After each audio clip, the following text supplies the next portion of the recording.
Shalom teman-teman, saudara dan saudari yang dikasihi dalam Yesus Kristus. Sungguh indah kita bertemu kembali. Izinkan saya pimpin kita dalam doa. Bapa Surgawi, kami bersyukur buat kesempatan yang indah untuk bertemu kembali melalui siaran langsung ini. Semoga Tuhan menjamah dan berkarya dalam hidup kami lewat firman Tuhan ini.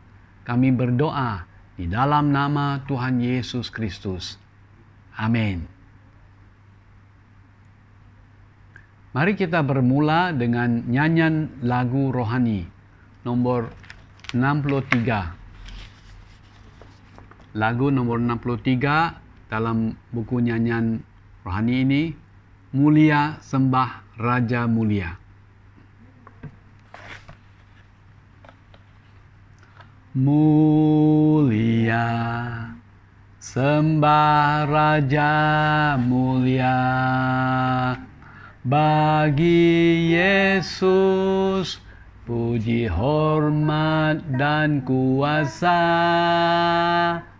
Mulia agung kerajaannya, dari surga datang untuk segala umatnya.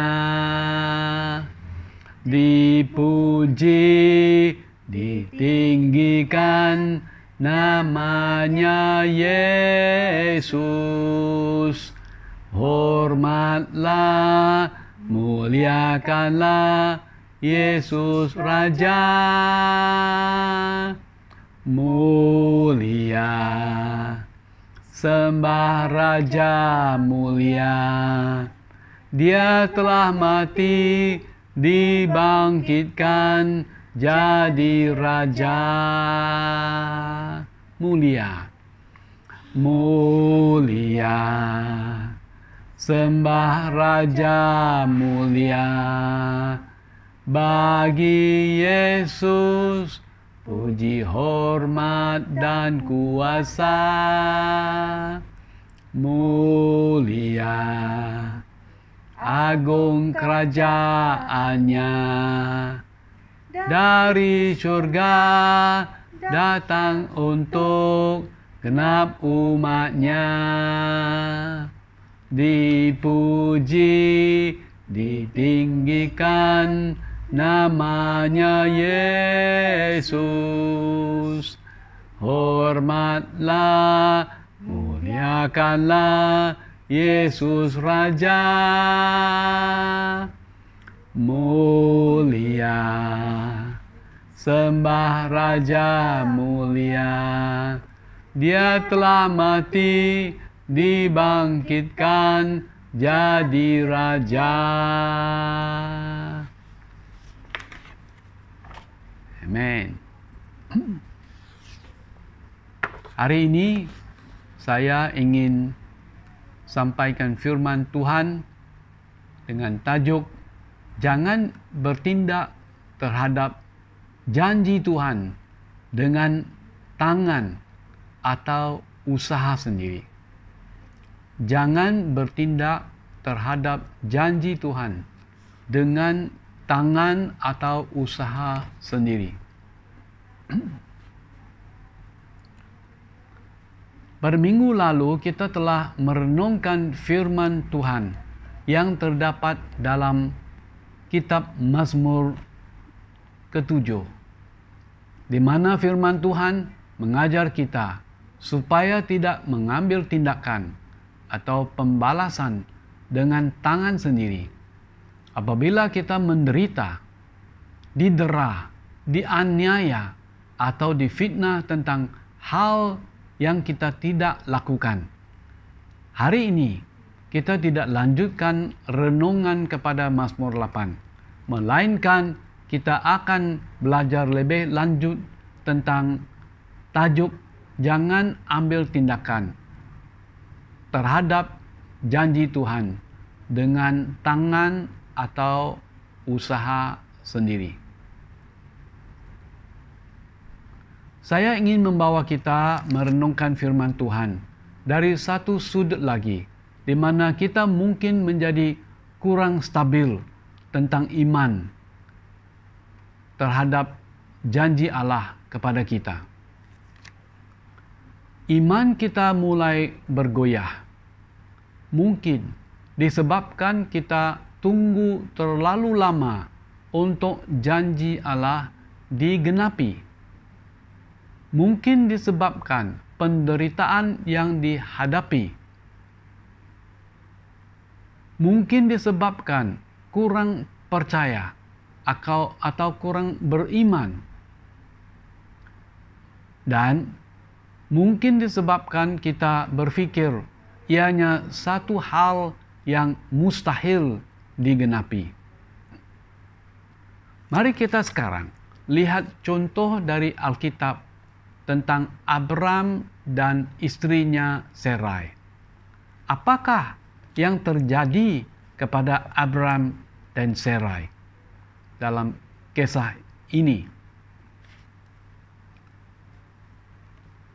Untuk itu, kita merujuk kepada firman Tuhan yang terdapat di dalam kitab Kejadian pasal ke-16 dari ayat 1 sampai ayat 6. Kitab Kejadian pasal 16 ayat 1 sampai ayat 6.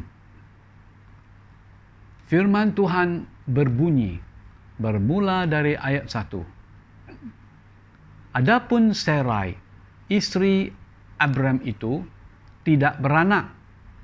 Ia mempunyai seorang hamba perempuan, orang Mesir, Hagar namanya. Berkatalah Sarai kepada Abram, "Engkau tahu, Tuhan tidak memberi aku melahirkan anak.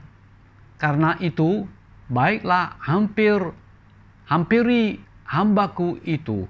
Mungkin oleh dialah aku dapat memperoleh seorang anak." Dan Abram mendengarkan perkataan Sarai. Jadi, Sarai, istri Abram itu, mengambil Hagar, hambanya orang Mesir itu, yakni ketika Abram telah 10 tahun tinggal di tanah Kanaan. Lalu memberikannya kepada Abram, suaminya, untuk menjadi istrinya. Abram menghampiri Hagar, lalu mengandunglah perempuan itu. Ketika Hagar tahu bahwa ia mengandung, maka ia memandang rendah akan nyonyanya itu. Lalu berkatalah Sarai kepada Abram, "Penghinaan yang kuderita ini adalah tanggung jawabmu. Akulah yang memberikan hambaku ke pangkuanmu, tetapi baru saja ia tahu bahawa ia mengandung, ia memandang rendah aku. Tuhan kiranya yang menjadi hakim antara aku dan engkau." Dan ayat yang ke-6 berbunyi, kata Abram kepada Sarai, "Hambamu itu di bawah kekuasaanmu. Perbuatlah kepadanya apa yang kau pandang baik." Lalu Sarai menindas Hagar sehingga ia lari meninggalkannya.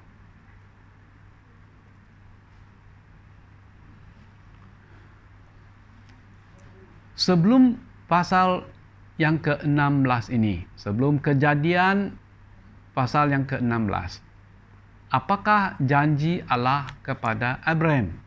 Jadi mari kita tinjau kembali beberapa pasal kisah yang awal sebelum Kejadian pasal ke-16.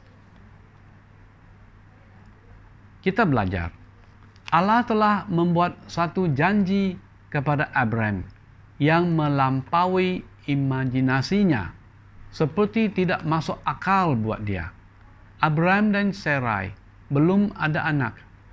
Allah memerintah Abram tinggalkan negerinya, Ur Kasdim, dan sanak saudaranya dan pergi ke satu tempat yang Allah akan tunjukkan kepada dia. Allah akan memberkati dia dan keturunannya akan jadi banyak seperti bintang di langit. Dari kitab Kejadian pasal 12 ayat 2 dan 3.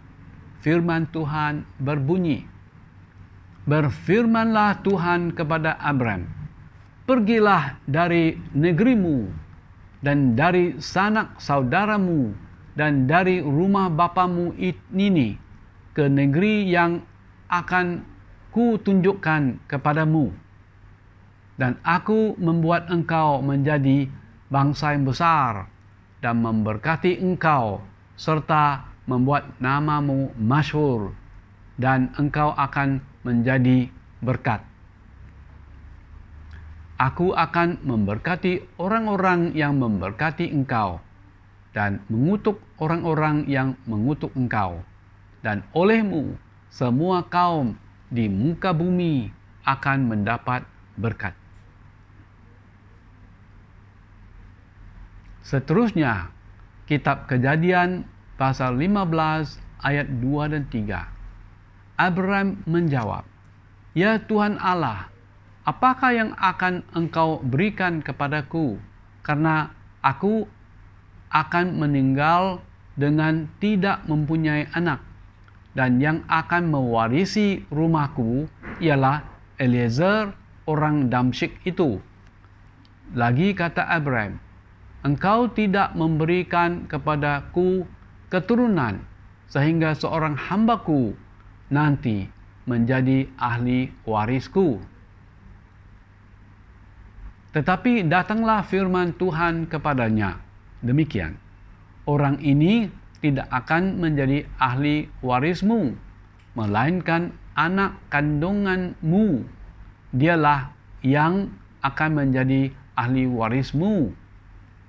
Lalu Tuhan membawa Abram keluar serta berfirman, "Coba lihat ke langit. Hitunglah bintang-bintang, jika engkau dapat menghitungnya." Maka firman-Nya kepadanya, "Demikianlah banyaknya nanti keturunanmu."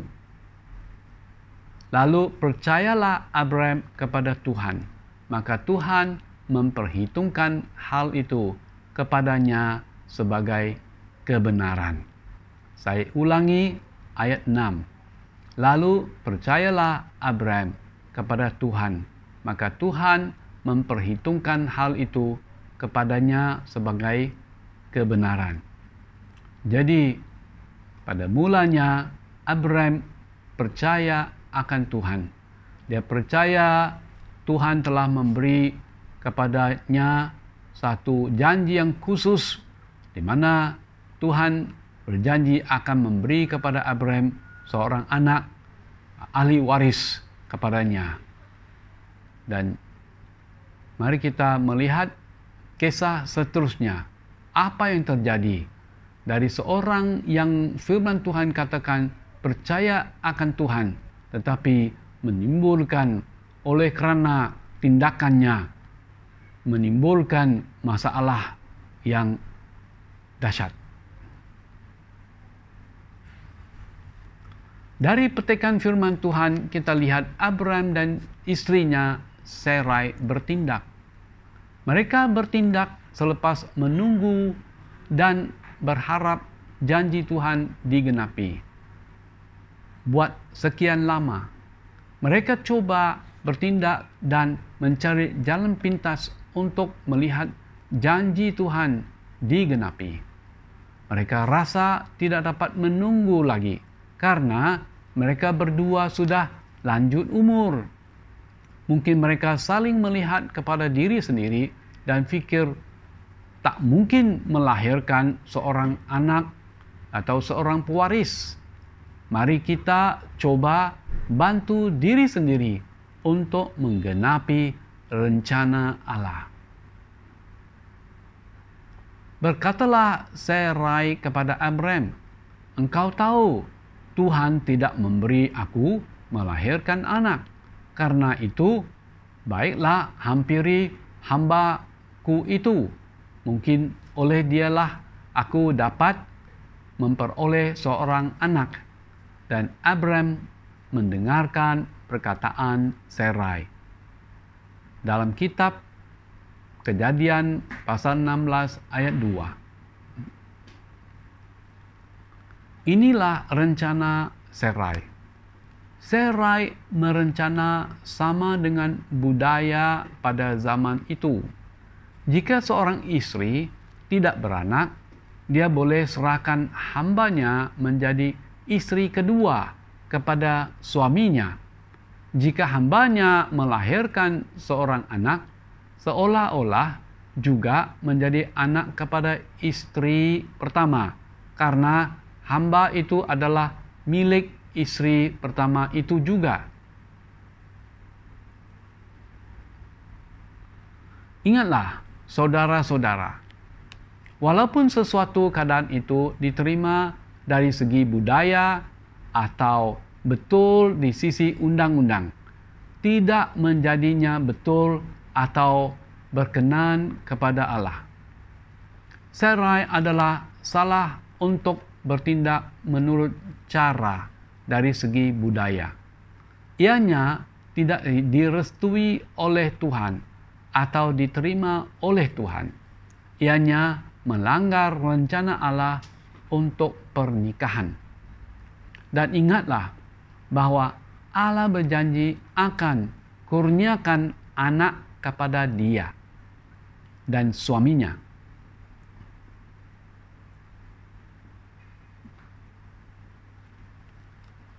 Selanjutnya, mari kita lihat ada 3 pelajaran dari petikan firman Tuhan yang dibacakan tadi. 3 pelajaran dari petikan firman Tuhan. Nomor 1, umat Tuhan yang percaya, walaupun percaya, ada masanya masih bergumul dengan iman mereka kepada Tuhan.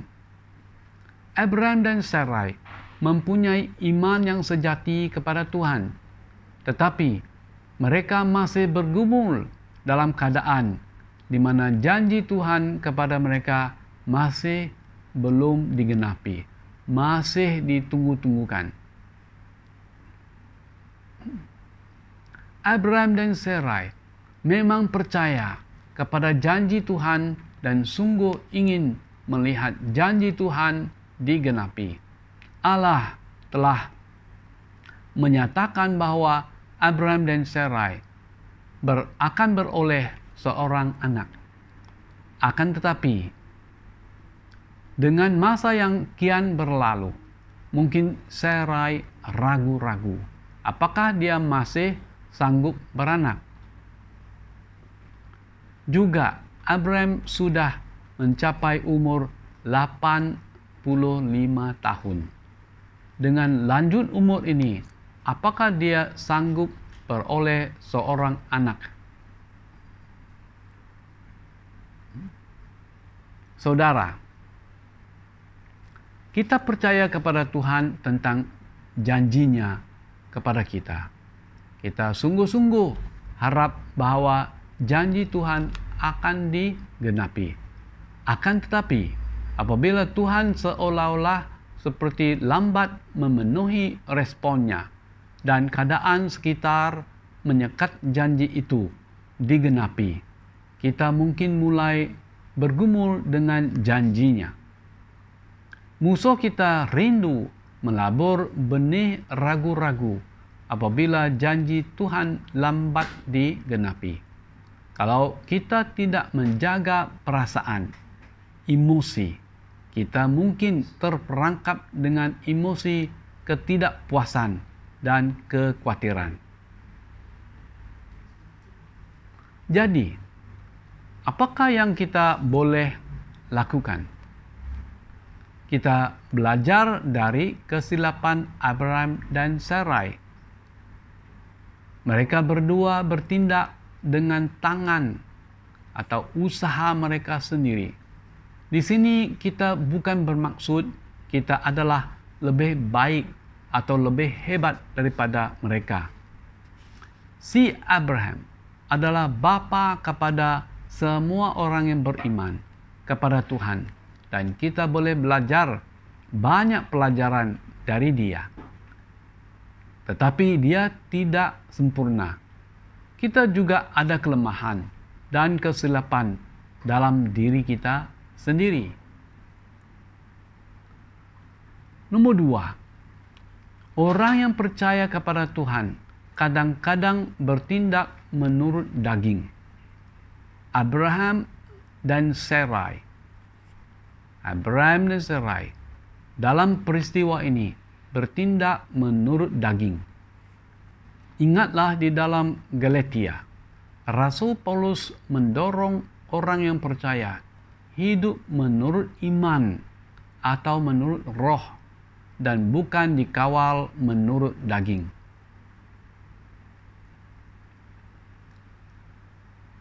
Dalam kitab Galatia pasal 4 ayat 22 sampai 23, firman Tuhan berbunyi, "Bukankah ada tertulis bahwa Abraham mempunyai 2 anak, seorang dari perempuan yang jadi hambanya dan seorang dari perempuan yang merdeka.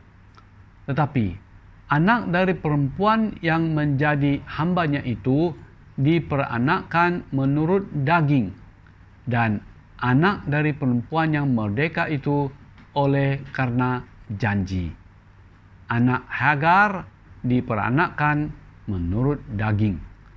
Dan dalam konteks peristiwa ini, kehendak manusia peranakan Ismail. Ya, Abraham akan beroleh seorang anak, tetapi bukan anak yang dijanjikan. Ini tidak membuat Abraham bersukacita, melainkan menimbulkan banyak masalah. Kitab Kejadian pasal 16 ayat 4. Ketika Hagar tahu bahwa ia mengandung, maka ia memandang rendah akan nyonyanya itu. Hagar memandang rendah terhadap Sarai. Hagar menghina Sarai. Sarai ingat dia akan beroleh seorang anak untuk menggenapi janji Tuhan, tetapi dia dipandang rendah, dia dihina oleh Hagar, hambanya, dan salah faham dengan Abraham. Bagian kisah ini berakhir dengan Hagar yang sedang mengandung melarikan diri. Lalu Sarai menindas Hagar sehingga ia lari meninggalkannya. Terdapat dalam Kejadian pasal 16 ayat 6. Ini adalah kisah atau cerita yang sedih apabila kita coba mengambil tindakan dengan tangan sendiri. Keadaan menjadi kucar-kacir dan bermasalah. Apakah akibatnya? Seperti yang Allah janjikan, Ismail menjadi satu bangsa yang besar. Tetapi ini akibatnya. Tetapi sampai ke masa kini, keturunan Ismail masih berkonflik dengan bangsa Israel yang adalah keturunan dari saudaranya Ishak. Saudara, apabila kita bertindak menurut daging dan tidak sabar ingin menggenapi janji Allah dengan tangan usaha sendiri, ia tidak mencapai apa-apa, melainkan perpanjangkan masa untuk janji itu digenapi. Dalam kisah si Yakub, dia terpaksa melarikan diri buat 25 tahun. Apa sebab? Karena dia bertindak dengan tangan sendiri untuk mendapat berkat dari bapanya untuk menggenapi janji Allah. Karena Yakub di dalam satu kisah dia merampas hak anak kesulungan daripada abangnya bernama Esau. Dan ini menimbulkan masalah yang dahsyat antara kedua adik-beradik. Sehingga Yakub terpaksa melarikan diri. Berapa lama? Buat 25 tahun. Nomor 3. Allah itu senantiasa setia. Peristiwa yang sepatutnya tidak jadi, sudah terjadi dalam rumah tangga Abraham. Allah masih nyatakan belas kasihan terhadap Abraham. Dengan kuasanya, Allah merubah keadaan dan membimbing Abraham kembali kepada mulanya untuk selaraskannya dengan janji dan rencana Tuhan. Jalan lencongan bukan bermaksud jalan mati. Saya percaya saudara kalian biasa dengan perjalanan dari satu kota ke satu kota, dari satu kampung ke kampung yang lain. Jadi di dalam perjalanan mungkin pernah bertemu dengan lencongan. Jadi maksud di sini lencongan bukan bermaksud jalan mati. Dalam hidup kita, saudara, kita mungkin mengalami banyak masalah dan rintangan. Tetapi Allah dalam kesetiaannya akan membimbing kita kembali ke pangkuannya. Allah pasti menggenapi firman-Nya dengan cara dan jalannya sendiri. Allah tidak menggenapi firman-Nya menurut jalan dan cara kita. Ingatlah, barang siapa yang menunggu waktu Allah tidak menjadi kecewa.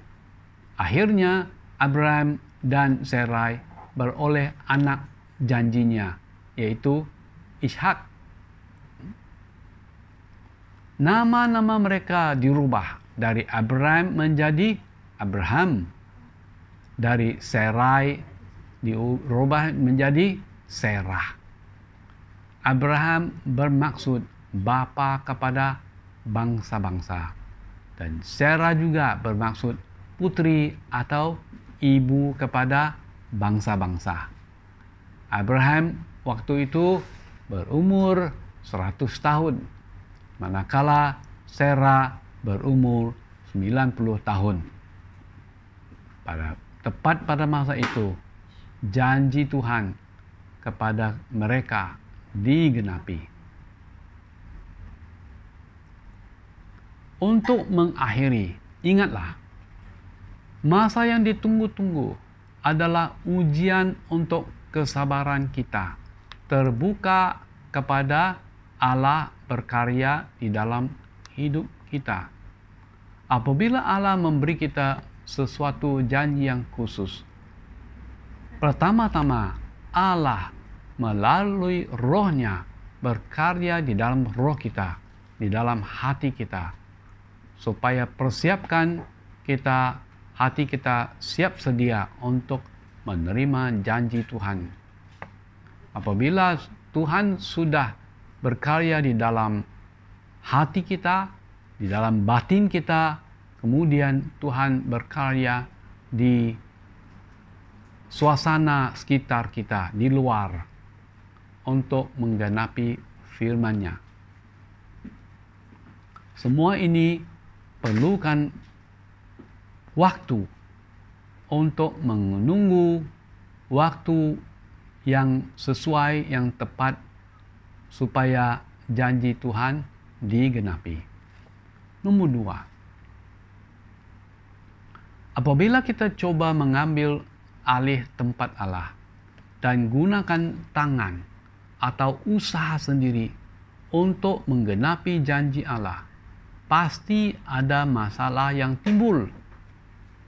Nomor 3. Apakah kita sungguh-sungguh percaya, dan sanggup menunggu Allah untuk menggenapi janjinya. Kita berdoa supaya Bapa Surgawi jadikan hati kita sabar untuk menunggu waktu Tuhan yang tepat supaya janjinya digenapi di dalam hidup kita. Amin. Mari kita berdoa. Saya pimpin kita dalam doa. Bapa Surgawi, terima kasih untuk firman Engkau yang disampaikan tadi. Kami mengucap syukur untuk kasih Bapa yang dianugerahkan kepada kami melalui Yesus Kristus. Saat ini, Bapa, kami memohon maaf.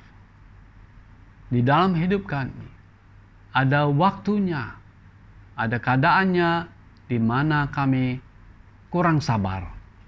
Dan kami tidak menunggu waktu Tuhan.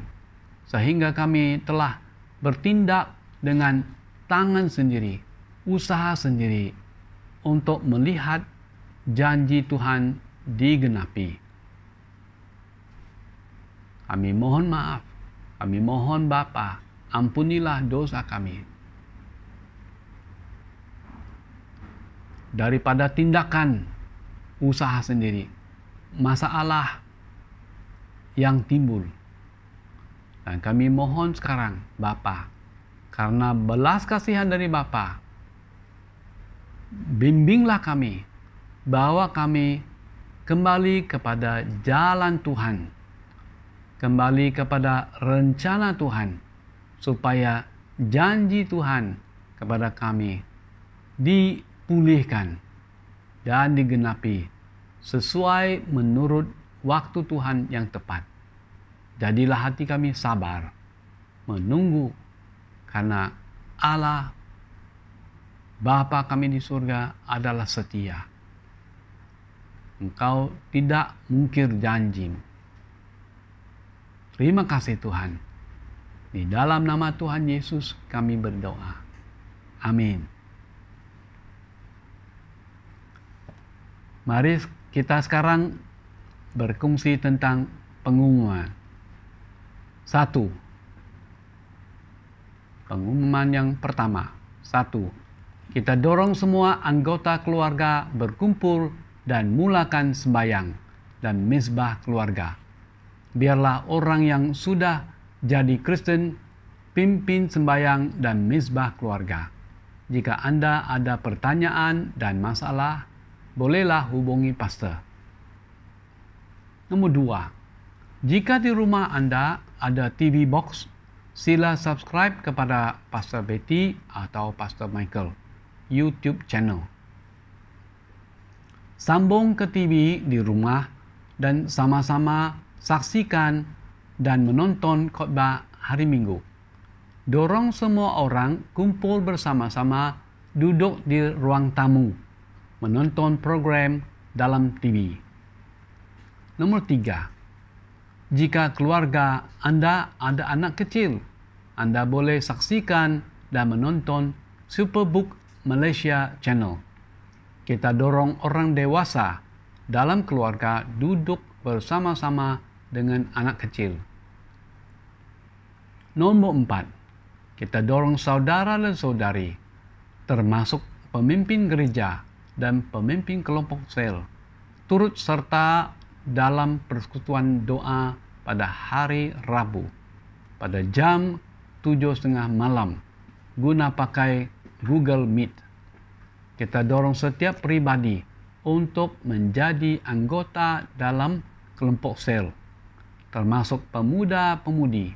Kita mohon ibu bapa membantu masukkan pemuda-pemudi dalam kelompok sel. Sekian, Tuhan memberkati, Tuhan melindungi saudara-saudari kalian, dimanapun saudara berada, menghadapi penyakit COVID-19, dan Tuhan memberi kesabaran, Tuhan mencurahkan roh-Nya dan kuasa-Nya, supaya saudara senantiasa di bawah naungan sayap Tuhan. Tuhan memberkati, Tuhan melindungi. Dalam nama Tuhan Yesus Kristus. Amin.